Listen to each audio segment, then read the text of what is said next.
Bendiciones con todos. Tema 39, las verdades de la palabra de Dios. Seguimos en Génesis y hoy vamos a hablar de la descendencia de Caín. Y vamos a leer Génesis capítulo 4, versículos 17 y 18. Póngale atención. Caín tuvo relaciones sexuales con su esposa y ella quedó embarazada y dio a luz a Enot. Luego Caín fundó una ciudad que llevaba el nombre de su hijo Enot. Enot tuvo un hijo llamado Irad. Irad fue el padre de Mehujael y Mehujael fue el padre de Metusael. Metusael fue el padre de Lamed.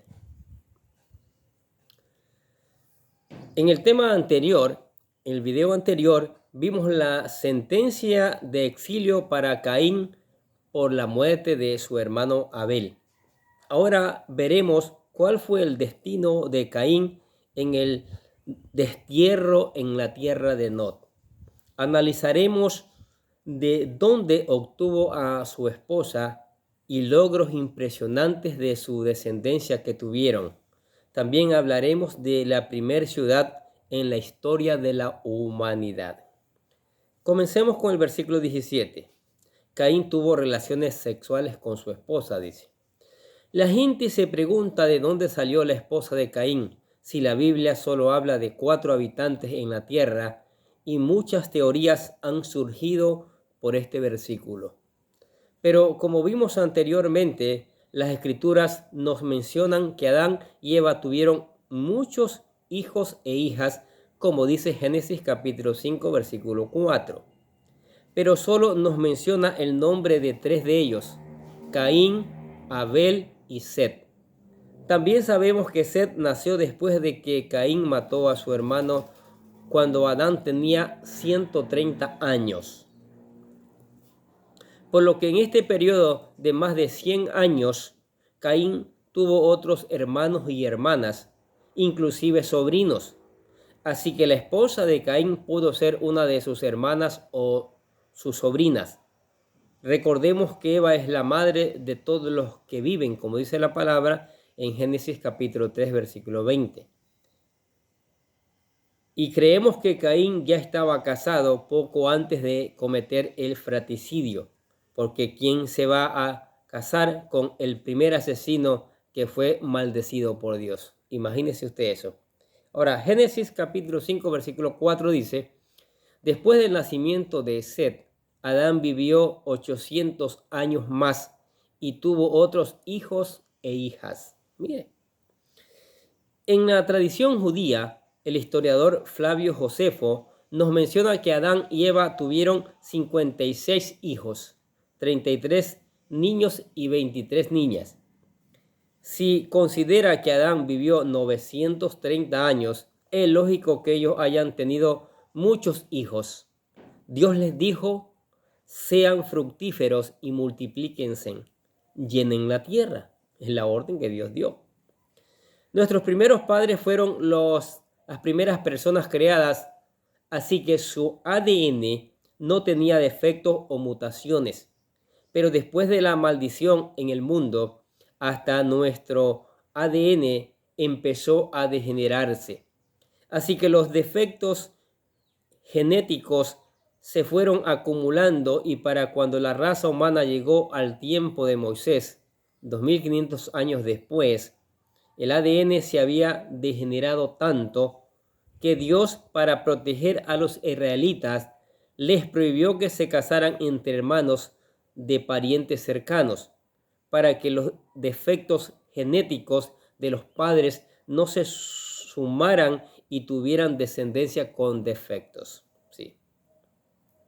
Pero en el principio, esta ley no afectaba a la humanidad porque los defectos genéticos virtualmente no existían en Caín o en su esposa, y el riesgo de tener hijos con deformaciones no era un problema.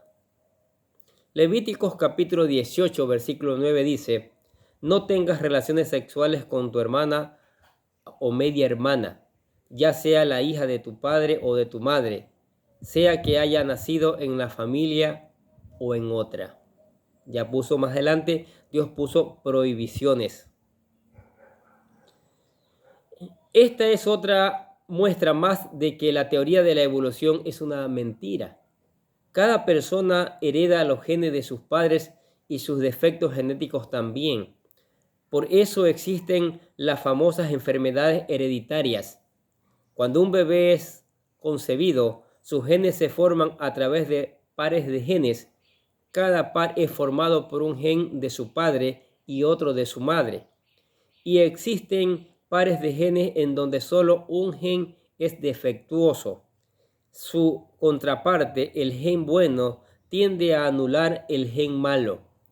Por eso, si los padres son hermanos y tienen los mismos genes dañados, cuando el par de genes se forma en el hijo, no habrá un gen bueno que anule el gen malo.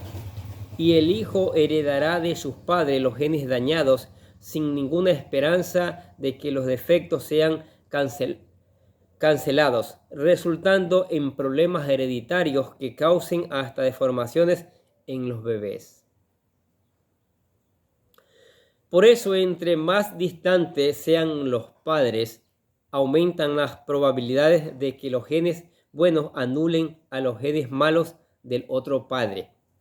Estos defectos son llamados mutaciones, y entre más tiempo pasa, las generaciones van acumulando más defectos, que es lo contrario a ir evolucionando. La humanidad inició perfecta y por el pecado nos hemos ido degenerando. Así que las películas en donde las mutaciones adquieren superpoderes por sus mutaciones es mentira, es falso. La realidad es que las mutaciones son las causas del cáncer, la alta presión, las enfermedades cardíacas, entre otras enfermedades. El hecho de que los genes no permitan que las mutaciones o defectos produzcan grandes deformaciones o enfermedades hereditarias entre los hijos es un testimonio de la creación, no de una evolución aleatoria.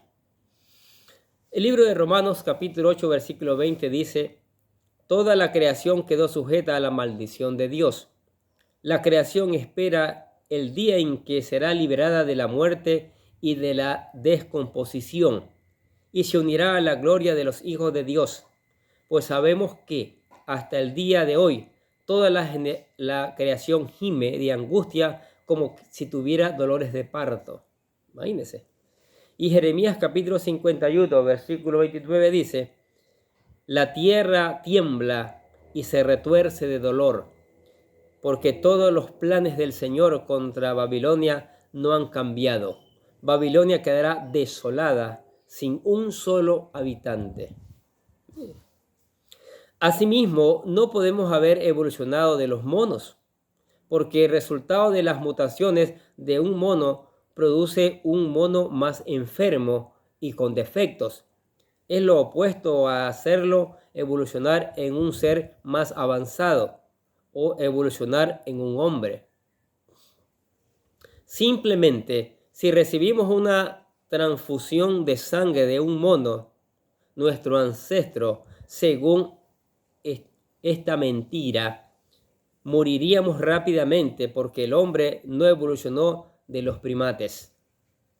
Por lo que Hitler, cuando deseaba crear un superhombre, una raza más avanzada, estaba destinado a fracasar por haber rechazado las enseñanzas de la palabra de Dios.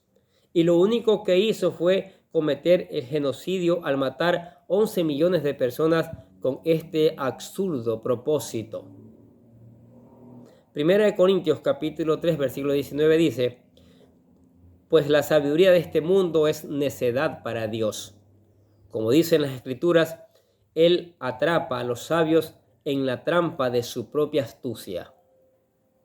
Y Romanos capítulo 1 versículo 22 al 23 dice: afirman ser sabios, pero se convirtieron en completos necios. Y, en lugar de adorar al Dios inmortal y glorioso, rindieron culto a ídolos que ellos mismos se hicieron en forma de simples mortales, de aves, de animales de 4 patas y de reptiles. Ahora, la frase que dice dio a luz a Enot. Todas las etimologías de estos nombres son muy dudosas, pero mencionaremos los significados más comunes que tenemos hoy en día. Por ejemplo, Enot en hebreo es Yanot, que significa comienzo, dedicar, enseñanza o entrenar. Así que independientemente de que la esposa de Caín pudiera haber influido en el nombre, él consideraba su nacimiento como una promesa de la renovación de su vida. Además, los nombres en la Biblia nos indican muchas veces el carácter de las personas, y por su nombre el hijo de Caín pudo haber sido un hombre entrenado y tal vez hasta consagrado al Señor, tal vez, a lo mejor. Lo que nos prepara para entender el rápido avance de que tuvo la descendencia de Caín en las artes tecnológicas de la civilización, lo cual solo puede ser explicado por la mano de Dios. Dios es el que da sabiduría al hombre para hacer todo. Dice Job, capítulo 32, versículo 8. Sin embargo, hay un espíritu dentro de las personas, el aliento del Todopoderoso en ellas, que las hace inteligentes.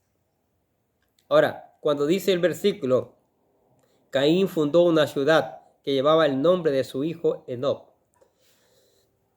Si Caín llamó a la ciudad Enoc, comienzo o dedicar, puede ser que después de haber sido exiliado para que viviera como vagabundo, él estaba consagrando este lugar como un nuevo inicio en donde mitigaría su maldición, como una forma de arrepentimiento para acercarse al Señor.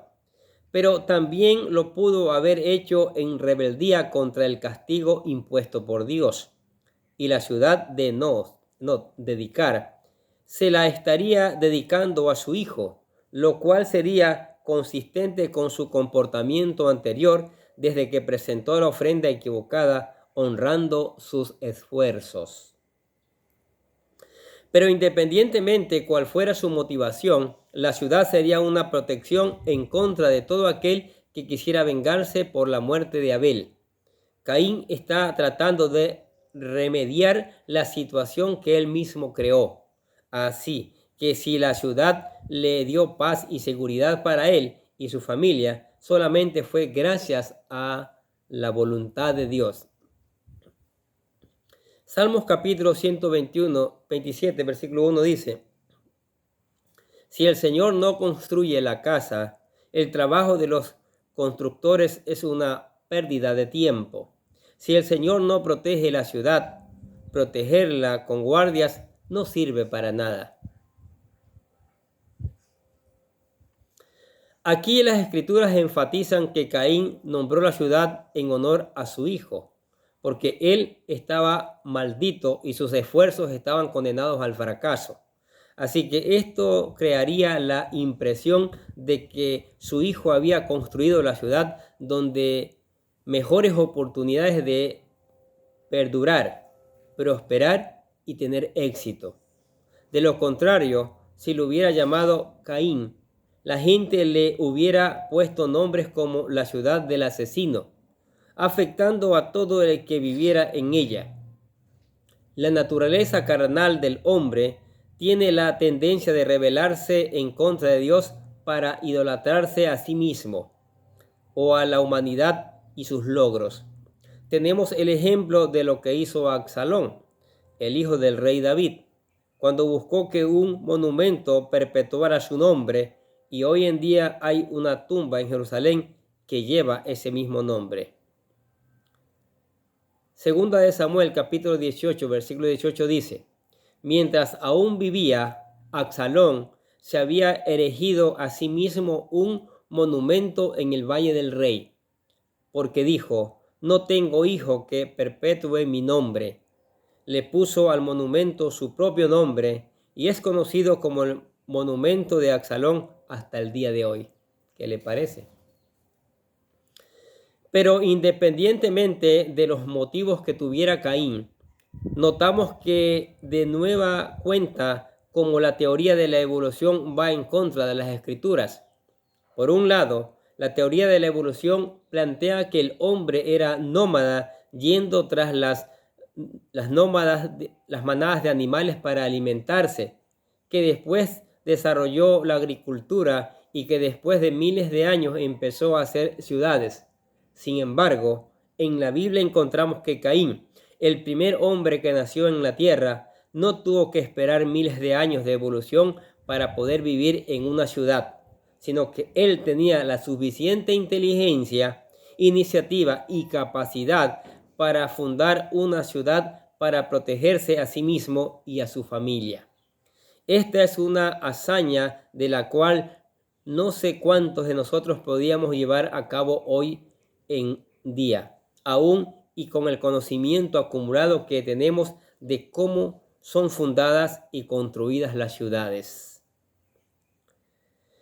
Debido al intenso adoctrinamiento que tenemos hoy en día de la teoría de la evolución, muchas personas piensan que nuestra generación es la más avanzada que ha existido en nuestro planeta, pero no porque tengamos aviones, carros, computadoras, celulares, etc., somos más inteligentes o avanzados que nuestros antepasados. No. La tecnología avanzada que poseemos es resultado del conocimiento acumulado a través del tiempo. Pero nuestros cerebros hoy son el resultado de 6.000 años de maldición y se han ido degenerando, y es muy posible que nosotros no tengamos la inteligencia e iniciativa que tenía Adán y Eva y sus hijos. Caín fundó una ciudad. Ahora, miremos el versículo 18.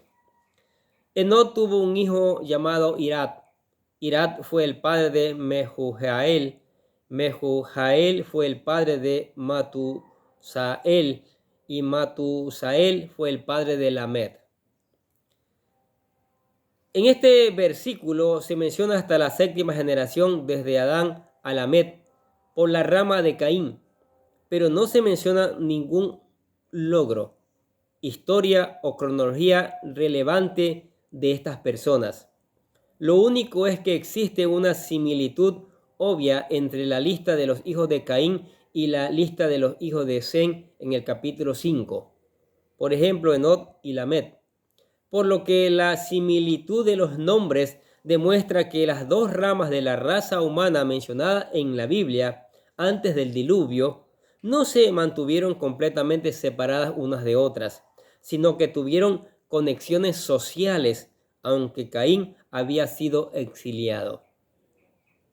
En este pasaje de Génesis capítulo 4, versículos 17 al 24, en donde se escribe la genealogía de Adán y a través de su hijo Caín, en principio parece estar de más, ya que sabemos que toda esta descendencia fue juzgada por Dios y pereció durante el diluvio.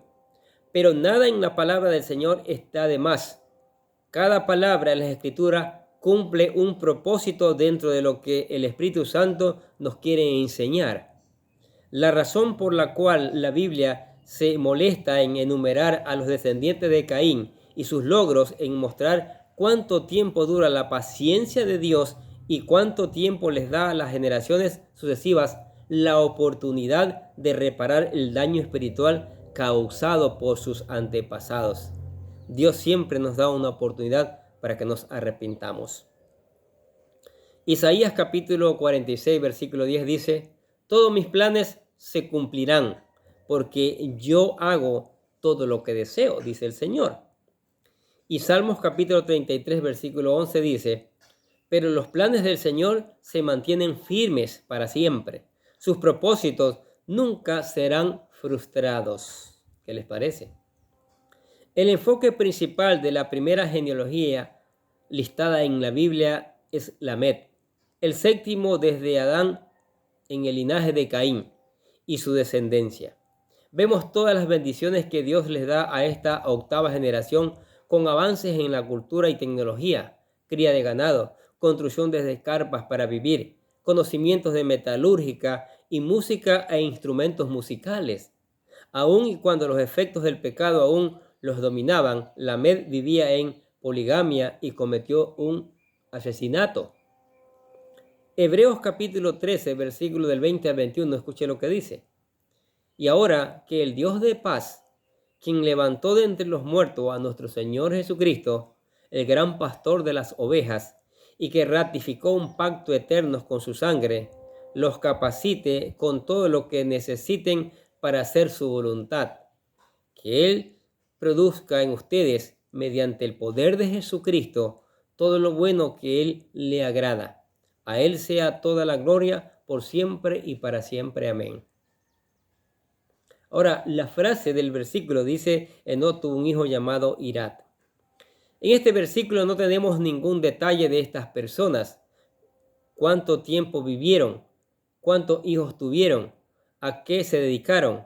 Si fueron buenas o malas personas. Tan solo sabemos sus nombres, y como los nombres en la Biblia son importantes porque nos dicen acerca del carácter de las personas, veremos lo que las etimologías de sus nombres significan.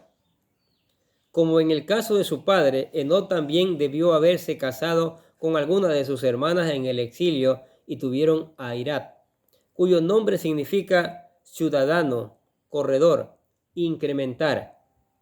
Tal vez en el primer cuidado de la ciudad de Enot, o comienzo, llamada en honor a su padre, también puede ser una alusión a la esperanza de crecer en el exilio en su lucha para no perecer en la tierra de Not.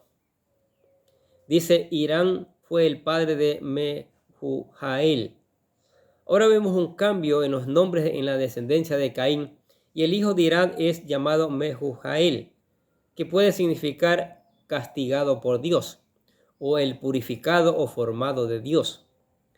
En el griego de la Septuaginta la tradujeron como Dios me hace vivir o Dios da vida. Dios es fuente de vida. Y también Mehujael fue el padre de Metusael. Metusael puede significar hombre de Dios, hombre de oración o el héroe de Dios. Metusalén fue el padre de Lamed. El significado de Lamed o Lamed no es seguro. Algunas fuentes mencionan que puede significar juventud fuerte u hombre de oración. Los rabinos sugieren que el nombre Lamed tiene las primeras dos letras invertidas cuando se compara con la palabra rey. Y como en hebreo cada letra tiene su propio significado, tenemos que la letra Men simboliza el cerebro y la letra Lamed representa el corazón. Entonces el rey gobierna primero con el cerebro y después con el corazón. ¿Qué les parece? Muy interesante, ¿no es cierto? Sin embargo, en el caso de Lamed, el corazón o las emociones gobiernan el cerebro o el intelecto, por lo que lo opuesto a un rey es un esclavo.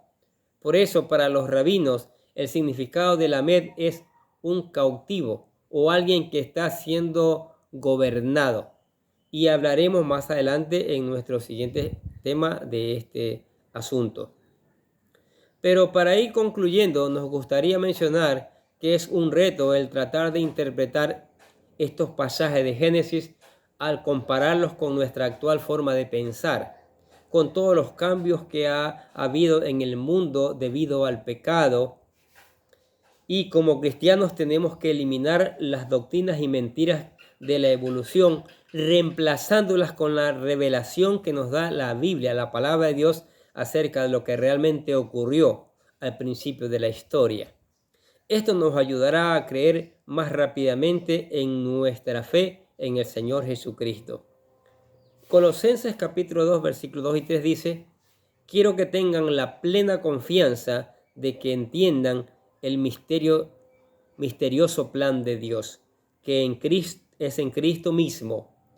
En Él están escondidos todos los tesoros de la sabiduría y el conocimiento en Cristo Jesús. Por eso hay que buscar a Cristo. Por eso le decimos en cada video, acepte a Cristo como su Señor y Salvador. Entregue su corazón al Señor Jesucristo, entréguelo. Busque ser un verdadero hijo de Dios, ¿sí? No solo un hijo de palabra. Entonces, esa es la idea, ¿no? Entonces, Aquí le presentamos lo que le llamamos la oración de fe para que usted la haga. La oración de fe es la oración de cómo aceptar al Señor Jesucristo y queremos que usted se convierta en un verdadero hijo de Dios. Dice así la oración: querido Dios, sé que soy un pecador y que nada de lo que hago puede hacerme ganar el cielo o la vida eterna. Creo que Jesucristo murió por mí, derramando su sangre para lavar todos mis pecados, para ser redimido, y que se levantó de la tumba al tercer día. Ahora mismo lo recibo como mi Salvador personal, confiando solamente en Él como mi único camino al cielo. Señor Jesús, séllame y lléname con tu Espíritu Santo y escribe mi nombre en el libro de la vida para ser salvo.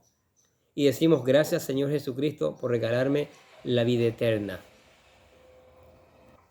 Si usted aceptó al Señor Jesucristo, lo felicitamos. Y ahora, para sostenerse en Él, tiene que meditar en la palabra todos los días. Venga a meditar, deje que el Espíritu Santo le enseñe estas maravillosas, perdone la redundancia, estas maravillosas enseñanzas que tiene la palabra de Dios. Ore, Dios le va a responder a sus oraciones. Cante alabanza, alabe al Señor y le contamos que hay espacio en la iglesia para usted y su familia. Vengan, ¿sí? Y juntos seguiremos aprendiendo estas maravillosas verdades que enriquecen nuestras vidas. Amén. Oremos. Padre, te damos gracias por tu palabra. Te damos gracias por tu gran amor, por tu gran misericordia, Señor. Te damos gracias, Padre, porque esta palabra va a llegar con una cosecha. Va a transformar vidas porque es tu palabra. Y que tu palabra misma dice que convierte el alma, Señor. Que esta palabra en verdad sea de gran enseñanza, mi Dios. Y traiga sus resultados, Padre, gloriosos, de gran testimonio para ti y de testimonio para el mundo, Señor. Gracias te damos por esta palabra en el nombre del Señor Jesucristo. Y los bendecimos a ustedes que escuchan la palabra de Dios cada día. Sigamos escuchando, sigamos poniendo en práctica esta maravillosa palabra, Dios. Enviemos esta palabra a otros que necesitan conocer estas maravillosas verdades. Y nosotros desde acá les deseamos que tengan un día, pero lleno de bendiciones.